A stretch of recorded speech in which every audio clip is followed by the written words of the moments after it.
哪个不要命的敢砸我窗户？哎呦！你大半夜闯我家院子干嘛？我试探你啊！刚遇到刺客就这么不小心，我要是坏人，早把你掳走了。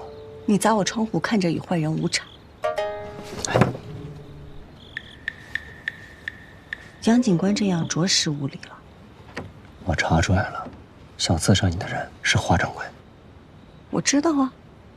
玉皇寺也是他家的。那是杨警官的事，有劳杨警官了。不送。哎，华家的政策，我和诸葛已经看了许久，仍旧没看出端倪。我知道季娘子是这方面的行家，我想请你助我一臂之力。现在？对。赤子生变，刺杀你的刺客已经死了。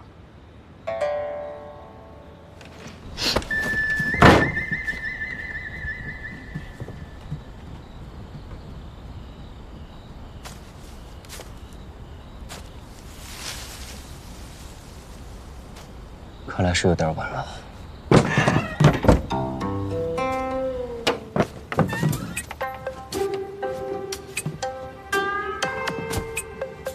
走，查他个底儿朝天。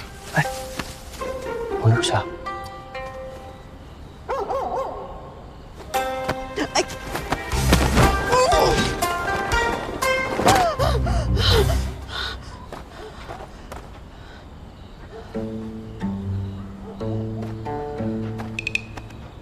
走啊！杨金兰，我打死你！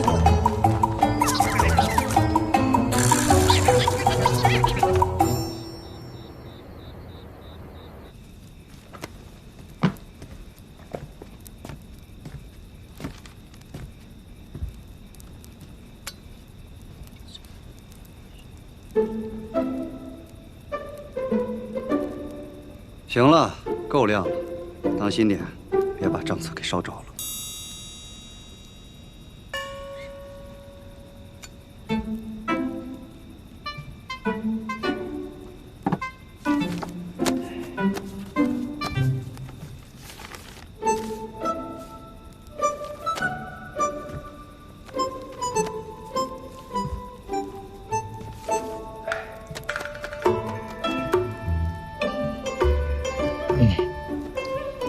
看不懂呢，可以安静地坐在一边，这不乱伸手啊，也是一种帮忙。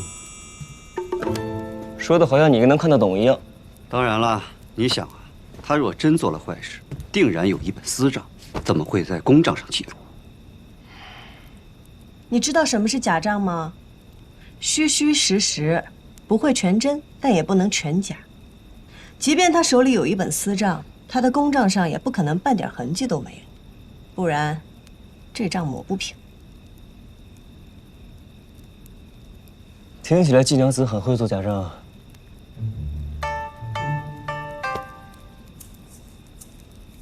哎呀，警官府怎么有些许闷热呀？诸葛，打岔。杨警官，我觉得有些事情呢，还是亲力亲为的好啊。哎呦，闷死了！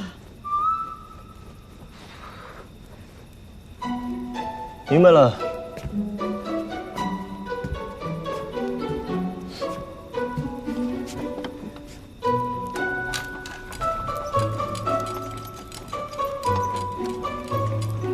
怎么没有风啊？这回可以了吧？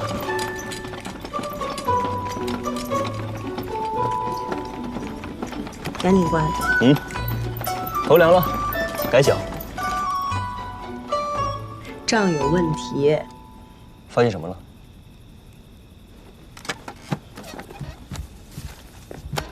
你看，这个账看似没有问题，但是没有问题，它就是问题。第一，正常人家的账册难免忙中出错，少不了纠正、修改的痕迹，但是这上面却异常整洁。第二，染丝生意难做，家家户户都少不了要在账上动一些脑筋。像花掌柜这种平日里都是雁过拔毛的人物，这账上压根儿就看不出一点偷鸡耍滑的心思，整个账像提前编好的一样。听他这么一说，倒还有几分道理。看这里啊，买了大批生丝，雇沈家缫丝染色，成了废丝，账上亏空。据我所知，沈家经营多年来，还从未出现过把所有的丝全部染废的纰漏。而且以我对花掌柜的了解，出了这样的事情，他就算不去索赔，也一定会想方设法的把那些废丝都卖掉。你们看看这后面的内容。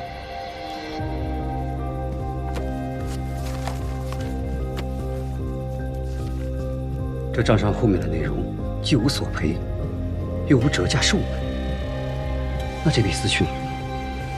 难道说沈家根本就没接手过这批丝？没错。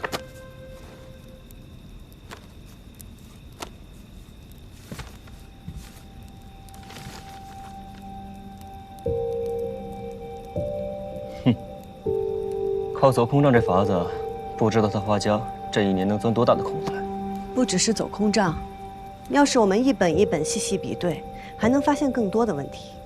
可以了，有了方向，剩下的就交给他吧。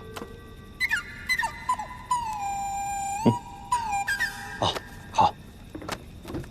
他一个人能查得完吗？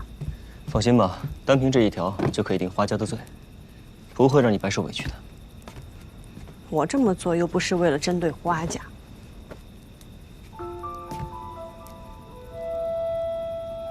我若告诉你我是真心喜欢蜀锦，不希望有人玷污他，你信吗？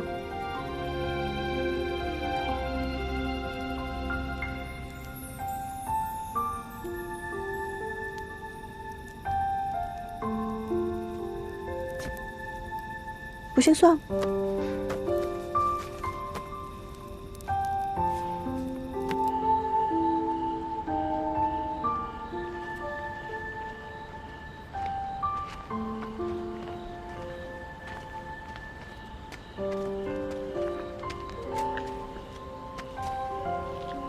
来吧，大可不必，我有地方进去。再说了，你进去要是吵到锅盔，他会咬死你的。杨警官就送到这儿。小娘子家的天天增狗动，接应。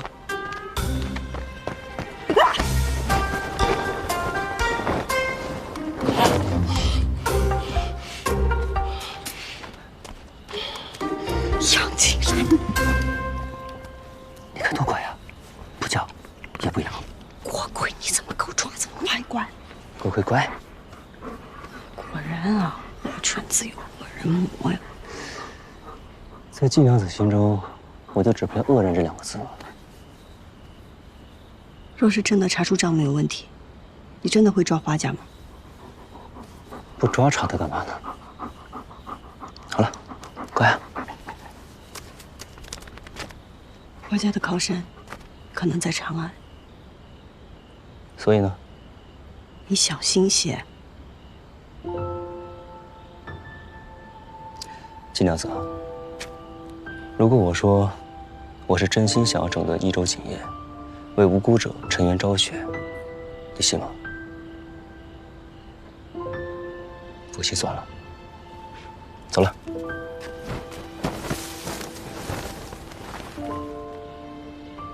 人不是个好人，但似乎是个好官。说的没错。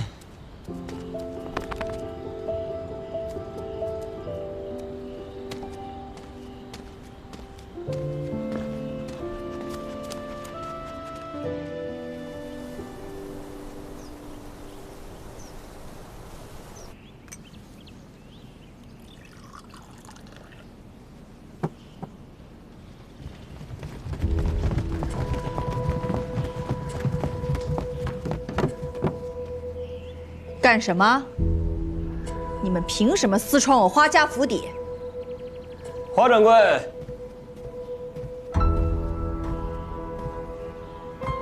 别来无恙啊！杨警官，你也别来无恙。甚好甚好。我记得过去我是孝敬过您的，就算您嫌少，也不至于今日来抄我的家呀。你们华家偷做假账，逃避税赋，真当本官一无所知呢？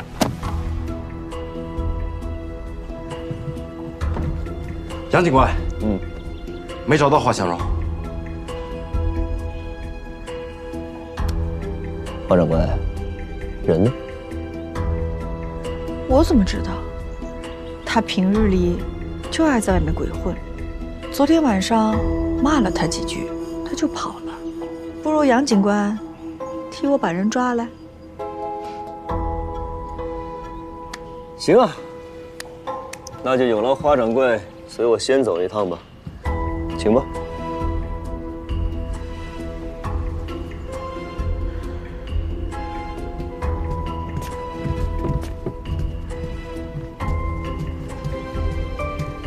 那杨静兰不由分说的就抓了花掌柜，是不是查到了什么？还是真的贪心不足，想以此获得更多利益？与我们无关。可是万一花掌柜该说的不该说的都说了，要不要先留着他吧，看看那个杨三郎到底有什么目的。可是花掌柜隐约知道山里的情况，若是那杨静兰去山中查探，若也像前一个警官那么不识趣，那就让他有去无回吧。那季莺莺呢？将军信中说，宫中在寻蜀红丝。若是我们真的能逼出蜀红丝，那岂不是大功一件？季归南死后，全益州盯了季家这么多年，可有盯到些什么？娘子的意思是，如果没有真正的蜀红丝，我们有的就是真的。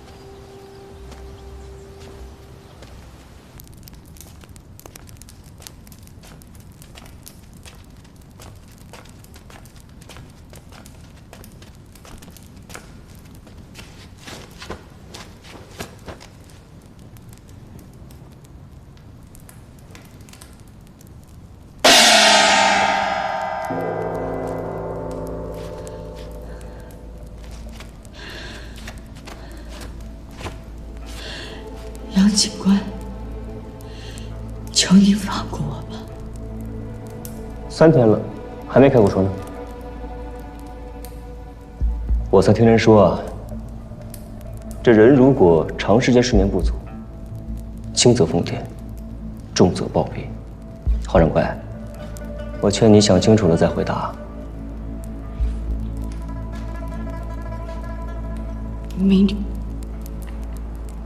民女招，民女贪财，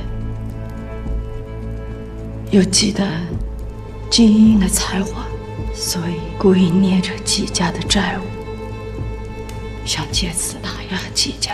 陷害季耀庭也是民女布的局，为的是逼季莺莺放弃赵家老太爷的推举机会，收下季家做幕府。后来季莺莺染出了心色，民女才一时鬼迷心窍，做出了买凶杀人的勾当。民女知道错了，求杨警官看在季莺莺并无大碍的份上，饶民女一命吧。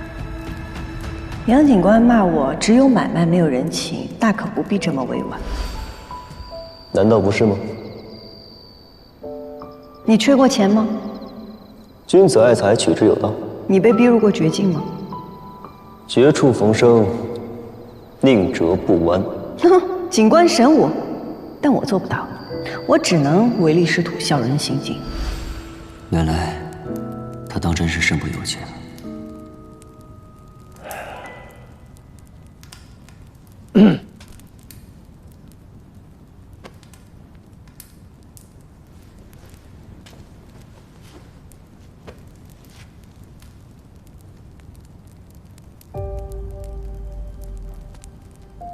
除了买凶杀人，可还有别的罪行？没有了，真的没有了。你在浣花溪做了那么多事，背后是谁在给你撑腰？都是明宇自己在生意上有图谋。那你用着玉皇丝，是要图谋什么？这丝，你是想在山上给自己织一件龙袍吗？我只是负责把这丝线送到北岭口的山洞后，然后我就什么都不知道了。明女只是被逼着做生意，其他的是谁在逼着你？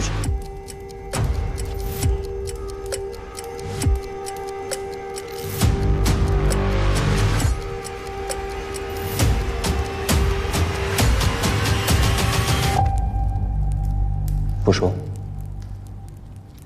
你是觉得逼你的人会来救你，还是指望花小龙回来救你啊？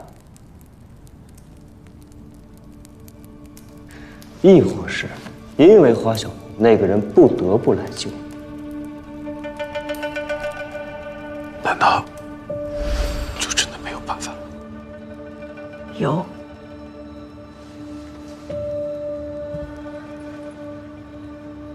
釜底抽薪，你我之间走一个人。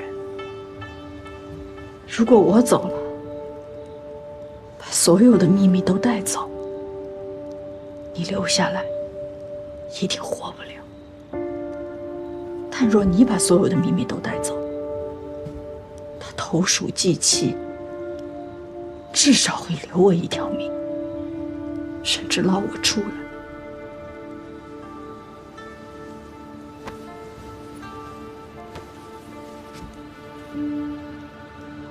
花香容，你在外面，是我活下去的希望。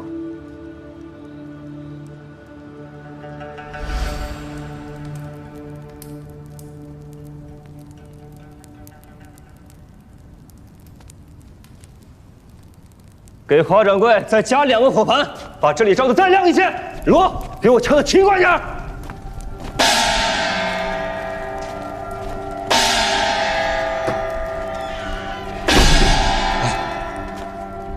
说的可信吗？即便有诈，也得有真，要不然怎么能诈到我？你这是以我自焚啊！放心吧，烧不到你。如今咱们手上没有其他线索，就算是有诈，咱们也得试上一试。先让暗卫去他说的那地方附近搜查一番，如有异常，不要轻举妄动，等我过去。好。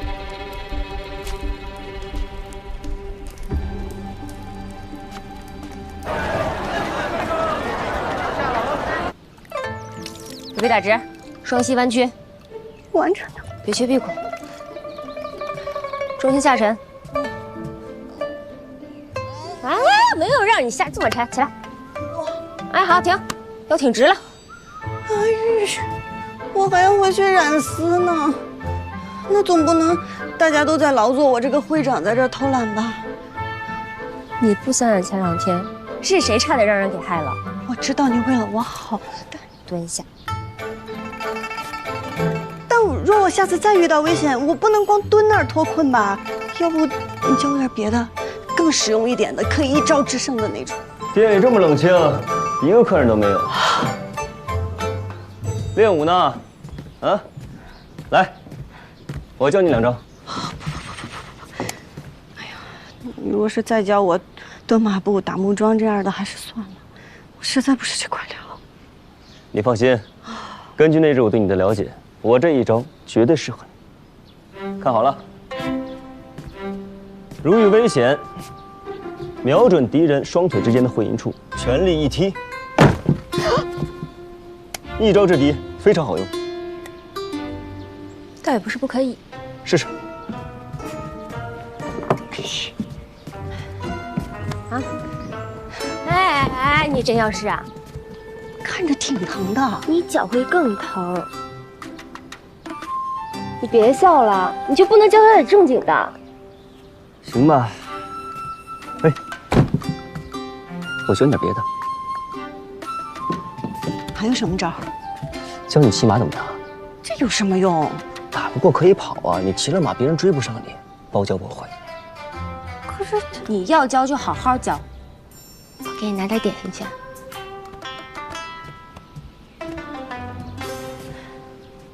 你今日来这儿，不会只是为了教我功夫吧？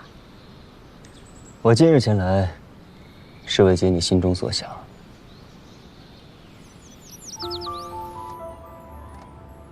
如今我心中最要紧的便只有一件事：朱延陀登基造册。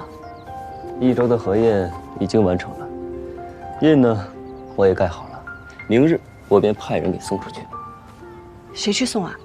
诸葛吗？他呀，送命还差不多。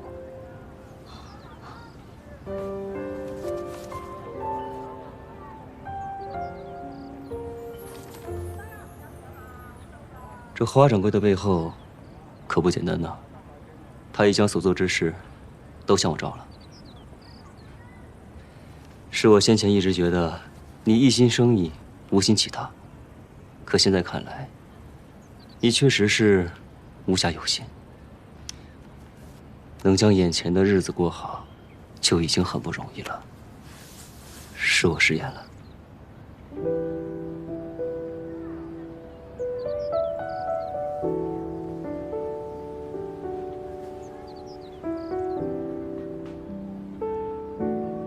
这满益州城，有负于季家的，唾弃季家的，冤枉季家的。但向季家道歉的，杨警官是第一个。错便是错了，理应道歉。其实杨警官也不必放在心上，我在益州城生活了10几年，早便适应了。若杨警官真觉得心中有愧，以后多给季家一些恩惠便好。我得赶紧回去染丝了。等等，既然是道歉嘛，总要有些诚意才是啊。这是什么？这什么都没有啊！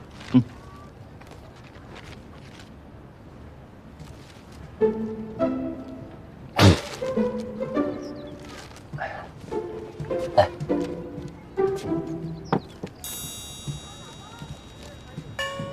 这是什么啊？你送的？你用的什么染料？你怎么知道我用的是染料？你在我面前炫耀别的，我也不稀罕呀。那你是想要恩惠呢，还是想要这个呀？嗯？你这个人这么不实在，你要道歉你就真心实意的，你在这让人选的。阿姐说的是。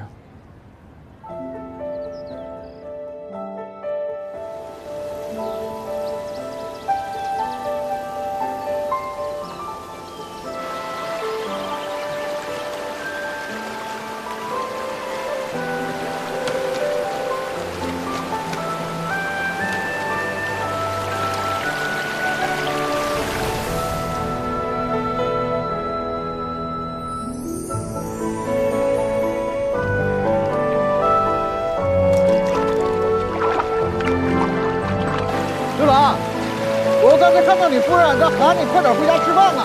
哎呀，你莫催，慢光出细活啊！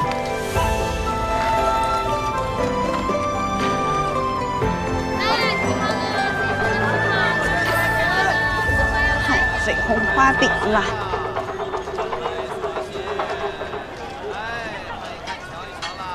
晋娘子，我家娘子请您一叙。你家娘子是？牛将军之女，牛五娘子。我与你家娘子毫无交情，她为何要见我？我家娘子见您在芳菲宴上送的绒花，十分喜爱，想要请您按照我家娘子养的甄华仿造一批，不知您能不能接？那我得先看看那些花。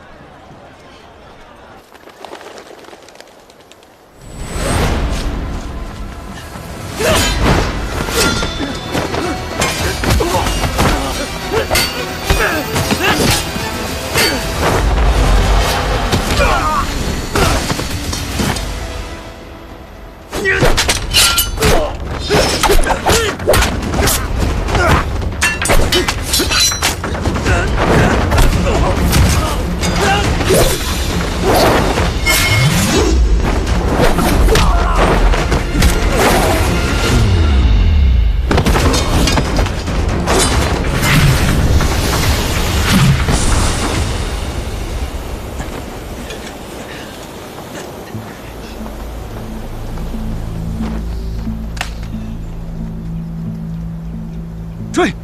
是。怎么回事？按您的吩咐，在山洞附近探查，一连几日皆无动静。近日突然出现一拨人马，将我们围了。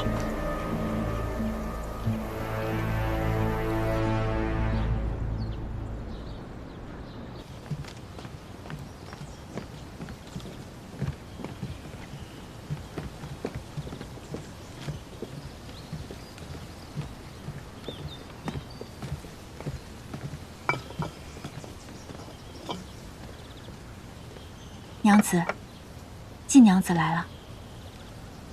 见过牛五娘子。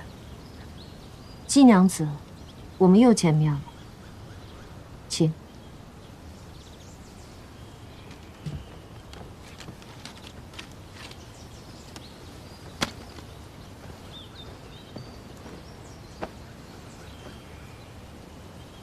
其实我很早就想与季娘子一见了。茵茵一介民女，与娘子只有过一面之缘，娘子是如何知道我的？斗芳飞上飞花漫天，朱颜驼一鸣惊人。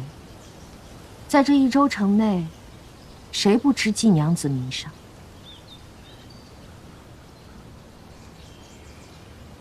其实我很羡慕季娘子。羡慕我？牛五娘子身份贵重，我有什么好羡慕的？我想如季娘子这般，以女子之身成就一番事业，向我阿耶证明，女子并不是只有嫁人这一条出路。娘子好志气，娘子定能心想事成。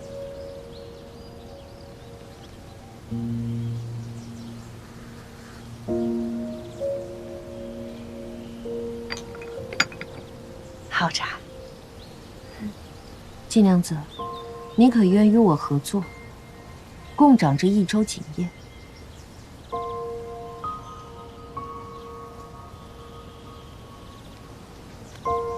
我知道季娘子与赵二郎君两情相悦，却受赵家阻挠。我可成就你与赵二郎君的一纸婚约，亦可让季家重回你阿耶在世时的荣耀。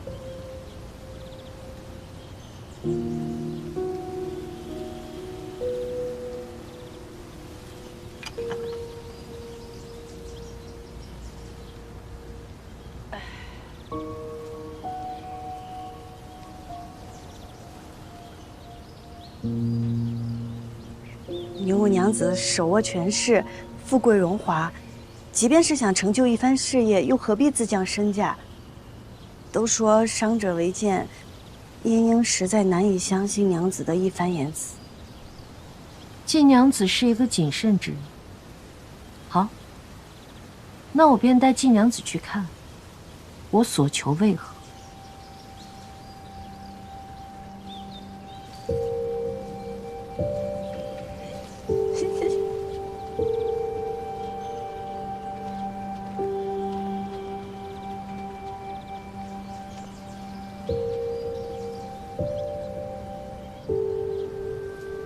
这位是我阿娘。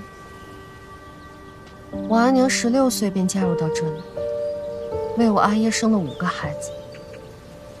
我阿爷一心只想要一个能跟他行军打仗的儿子，可惜接连5胎都是女儿。生我时他身子彻底败了，再也无法生育，也再未踏出过这个院子。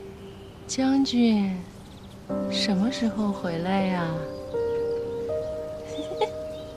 夫人她也不认得我。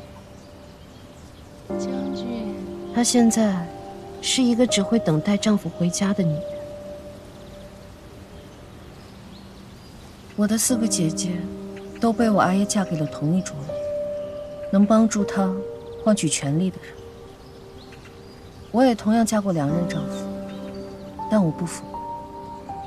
女子不能从官，我便从商。我一定要向我阿爷证明，我绝不会输给他让我嫁的任何一个男子。五娘子有这等志气，嫣嫣佩服。飞花会、朱颜陀，都足以证明你的价值。与我联手，我会将你推到更高的位置。这1州城的景业，会尽数掌握在我们手中。五娘子的价码实在诱人，你的推心置腹也让我感激。只是嫣嫣认为，感情的事无法掺杂利益，我和赵二郎的感情不能成为交易的筹码。而且我成立飞花会的初衷，是为如朱小娘一般无权无势的人争出一条路来。若是应了与娘子的合作，那我与那花掌柜又有何区别？所以，恕嫣嫣不能答应。所以我说，季娘子还并未明白权势的滋味。权势就是我不想让你做成的事，你一定做不成。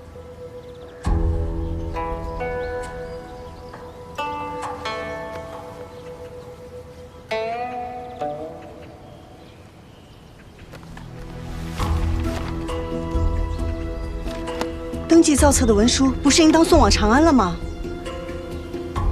难怪当日花掌柜无论如何也要让我接下朱颜陀的订单，原来后手在这儿呢。牛五娘子便是花家传说中的靠山吧？这不重要，重要的是季娘子可否回心转意。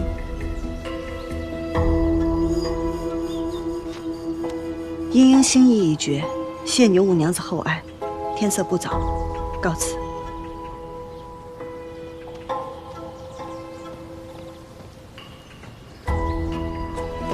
季娘子，请留步。哎，你们干什么？放开我！放开我！啊！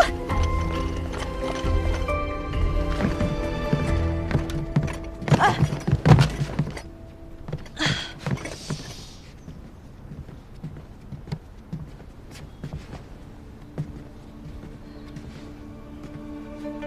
季娘子，我给过你机会。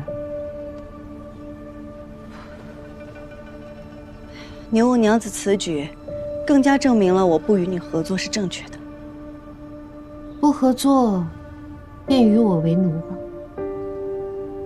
季娘子什么时候染出蜀红丝，什么时候再离开这个屋子。且慢。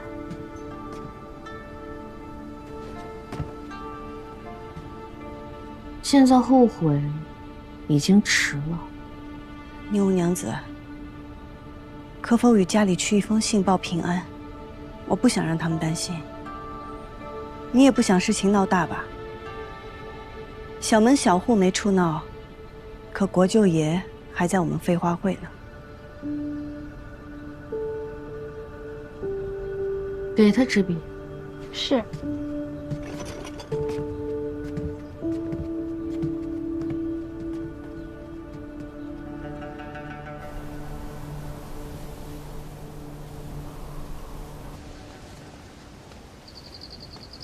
娘子，写好了。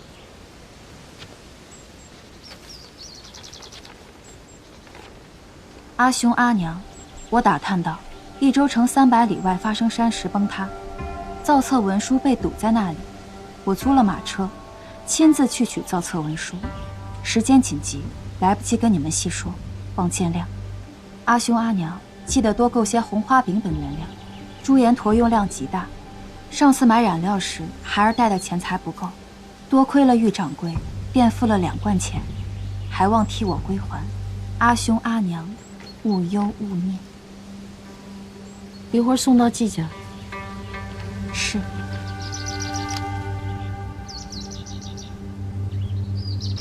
看好他，他若逃了，便用你的命来替。是。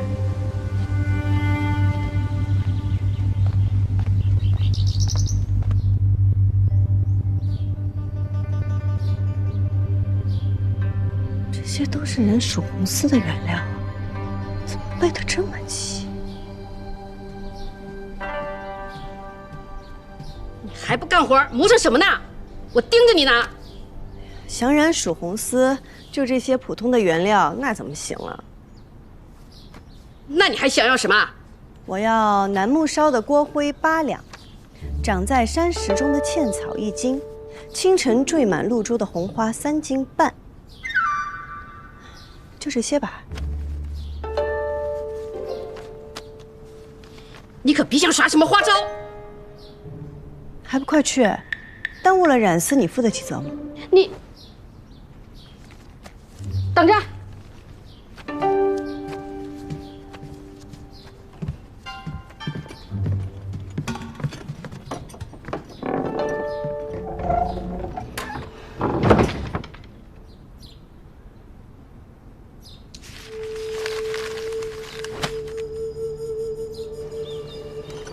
娘子，季莺莺真的能染出属红丝吗？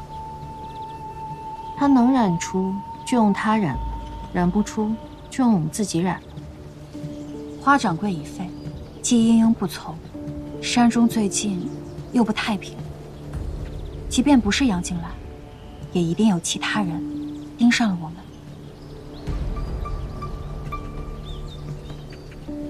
隐藏一滴水，最好的办法就是放入海中。雉鸡本不应该出现在山上，但若出现在井房内，那么谁也不会怀疑。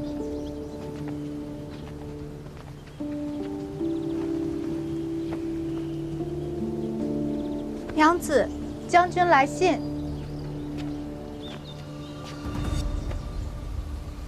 你们都下去吧。是。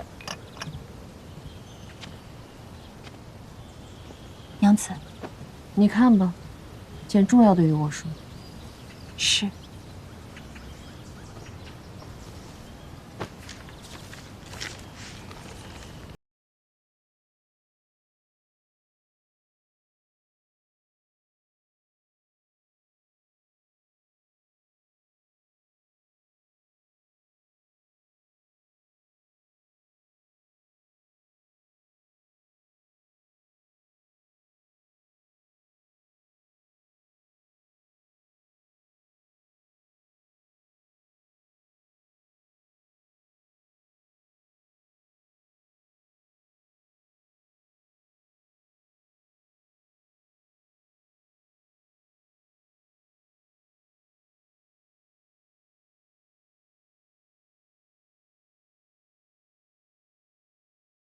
那片藏水的海岸。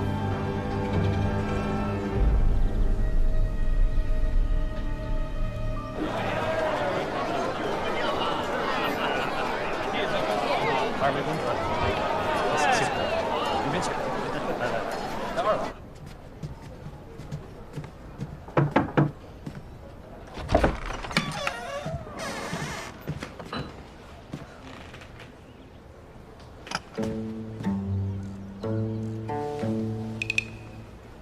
在下或许走错了，多有冒犯。没走错，是我约见的赵二郎君。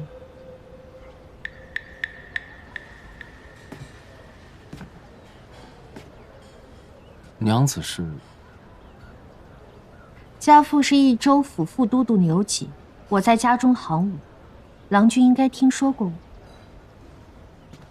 牛五娘子，不知找赵某是为何事啊？郎君确定要一直站在那里与我说话？素昧平生，为娘子清誉着想，赵某还是站在这儿吧。我的名声你是知道的，一直站在那里是对你的清誉不好。娘子若是别无他事，赵某先行告退了。我是季娘子的朋友，还有几句话想让我告诉你。玉渊，是。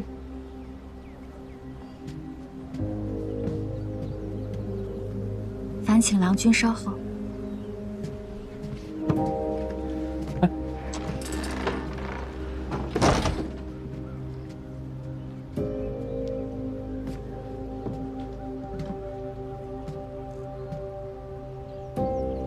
牛五娘子，到底是为何事啊？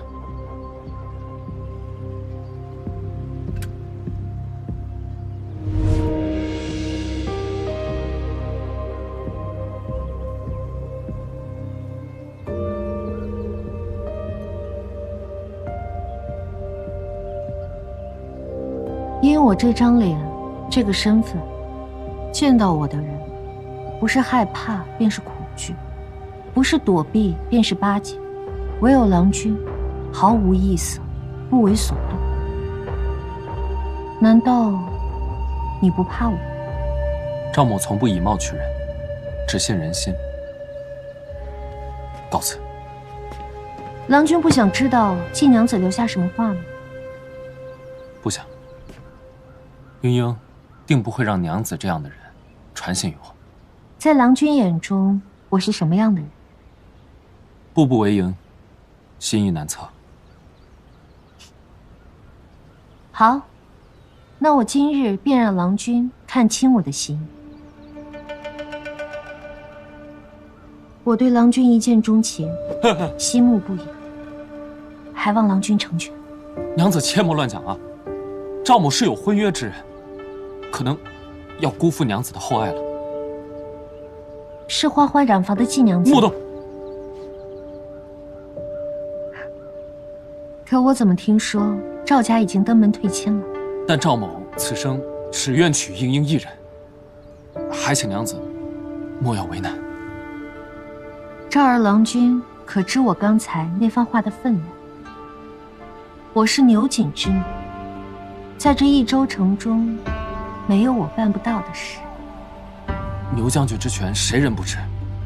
只是赵某确实无所求。若娘子今日别无他事，那赵某谢谢今日款待，先行告辞了。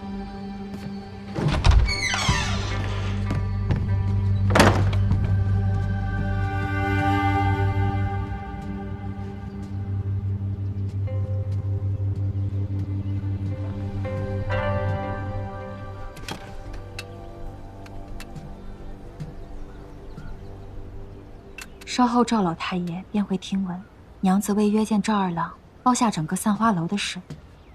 只是这赵家真的会有动作吗？赵老太爷是聪明人，他会明白的。可是娘子当真要选择赵二郎君吗？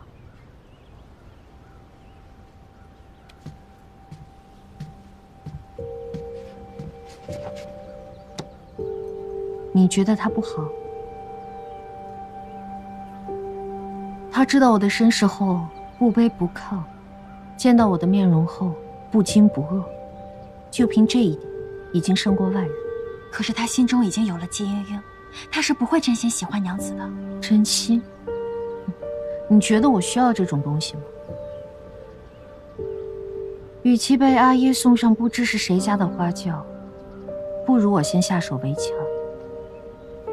赵家是我能操控，且急需操控。赵家，便是藏瞒一滴水的地方。有了赵家锦房，我何须费力在那山中造景？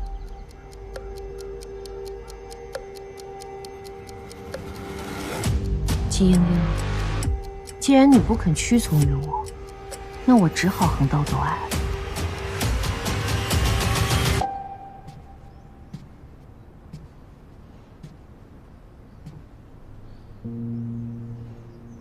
不知道阿兄有没有收到我的信？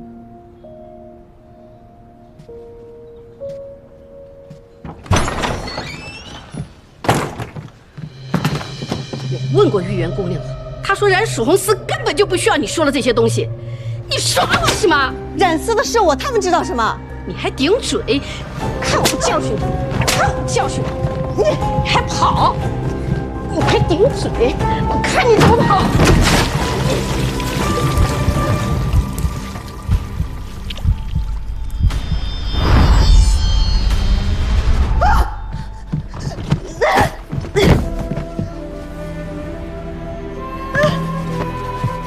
你跑呀！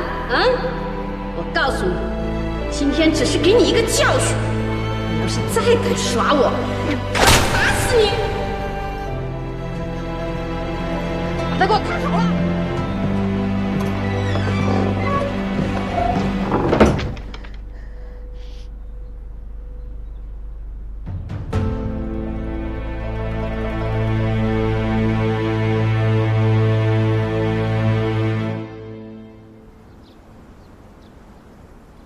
祖父，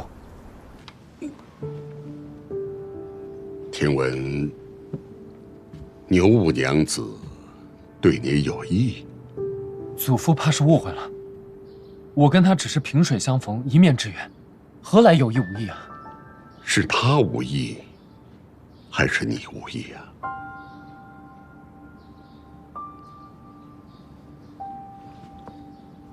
你今日服了牛五娘子的面子，可曾想到，牛五娘若是怀恨在心，那即便我赵家锦再好，也赢不了锦王。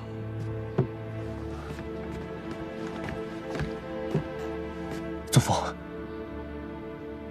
可我已和英英情投意合，定然接受不了牛五娘子的好意啊！糊涂！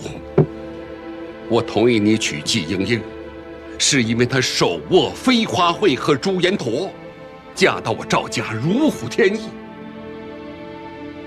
秀媛，可若是你能娶牛五娘，孙儿不愿。放肆！我已派人去牛家提亲。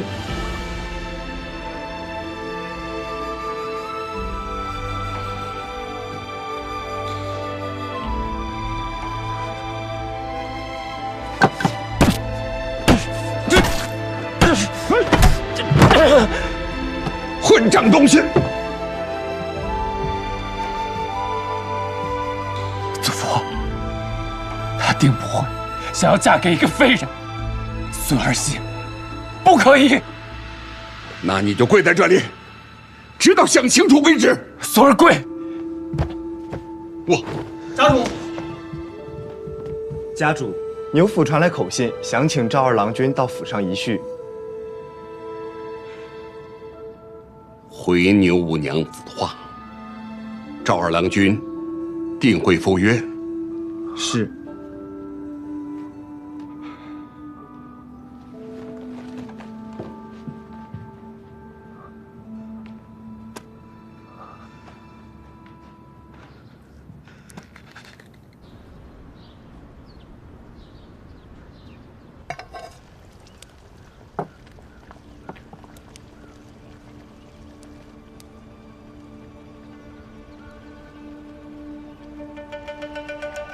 郎君看起来憔悴了不少。拜牛五娘子所赐。我可什么都没有做，是你赵家来我府上提的亲。牛家权势滔天，昨日散花楼一见，你是不是就早已设计好今日的一切？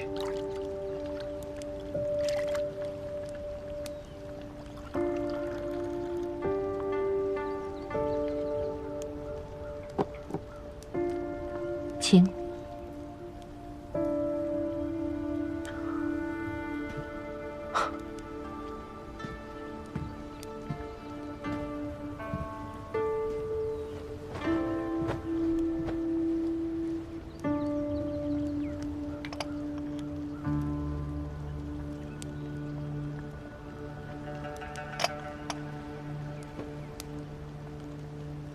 即便不喜，也不露声色。郎君让人钦佩。方才郎君问我是否有意为之，可怜我一片真心，竟被郎君说得如此不堪。你我不如开诚布公。你愿自降身份，加于我这商户之子，到底有何居心呢？待我们成婚之后，有些事情我自会向你报的。看不出啊，牛五娘子为了将自己嫁出去，如此着急。放肆！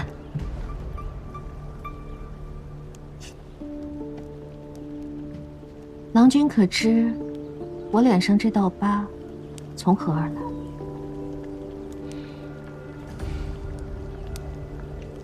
人人都道我牛五娘命不好，克夫。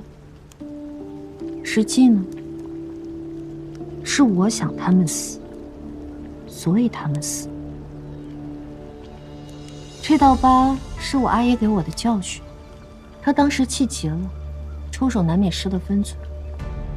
可是我很感谢这道疤，他为我换来了掌权办事的机会。权势曾经强迫过你，如今你拿它来强迫别人，这便是权势的美妙之处。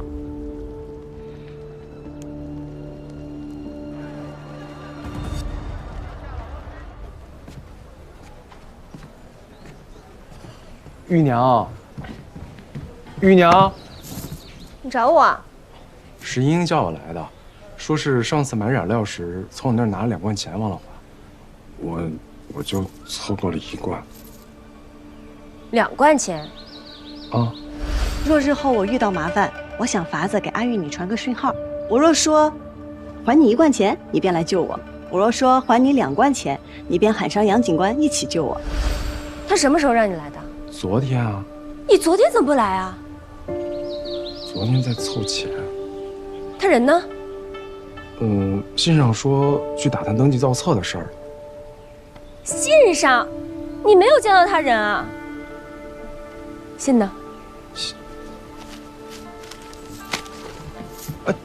到底发生什么事情了，玉掌柜？外边等我。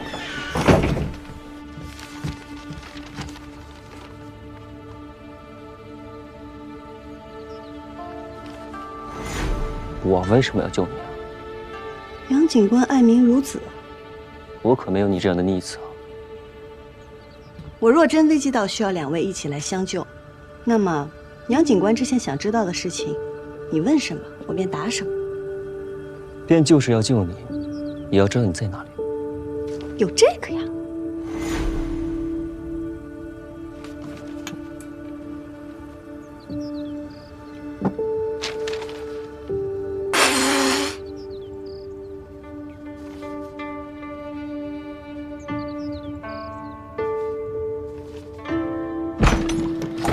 到底发生什么事了？无事，赶紧回家吧。可莹莹留下1封信便走了，我实在放心不下。要不我还是雇车去找找吧。我去找，你回家等着。还是我去吧。回家等着，信我。哎。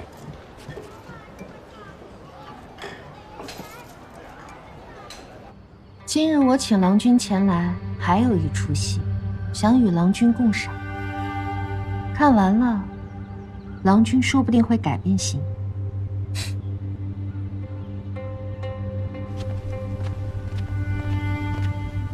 娘子说：“给你1炷香的时间，让你逃。”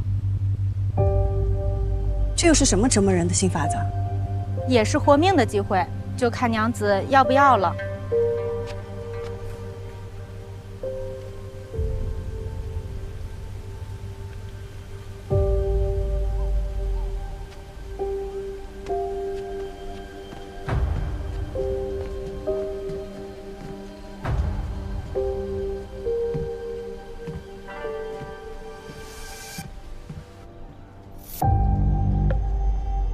莹莹，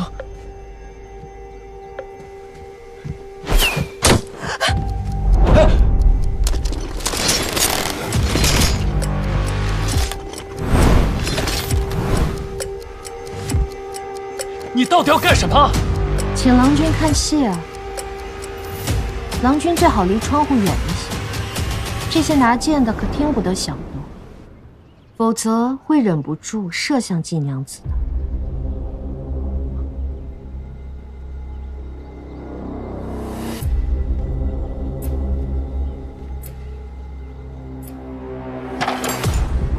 娘子，别动！你信不信我杀了你啊？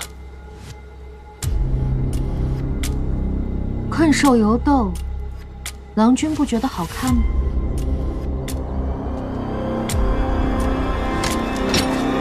季娘子，留给你的时间可不多了，还要继续吗？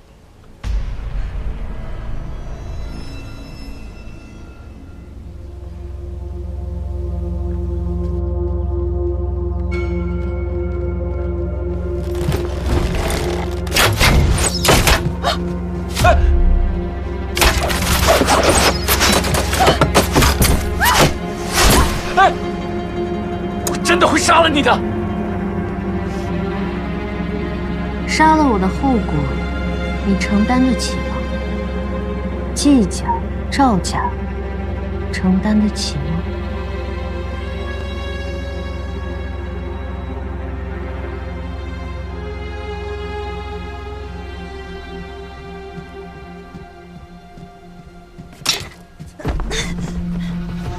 抱歉，出去了就放了你。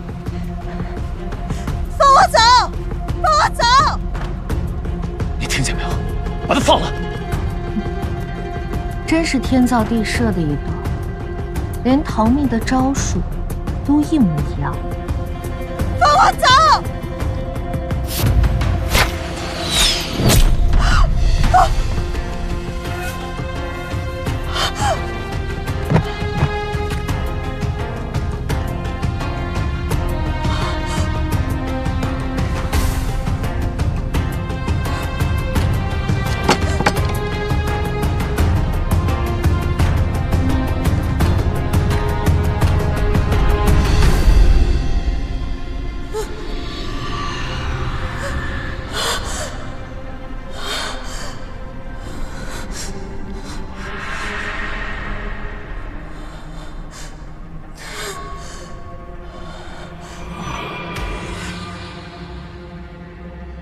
你是不是疯了呀？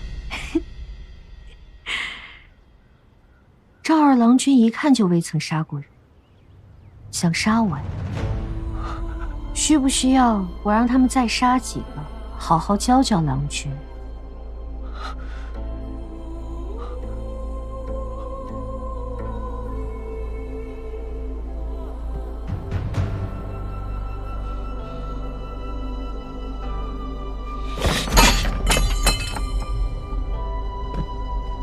你到底想干什么？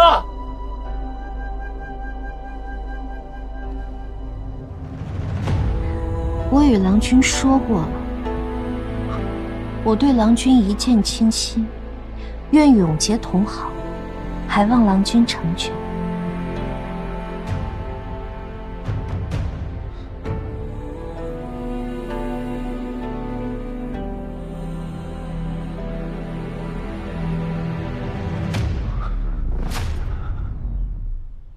是不是只要我拿了这个，你就可以放了爷爷？那便要看赵二郎君以后对我是否愿意以诚相待了。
叫你自作主张！我不是吩咐过你，好生将金娘子送回府中，你怎做出如此糊涂之事？娘子恕罪，奴婢也是见金娘子傲慢无礼，心中为娘子抱不平，这才一时糊涂犯下如此大错，请娘子饶了奴婢吧。你知不知道，今日之事如果传出去，毁了金娘子的名声，你百死难赎。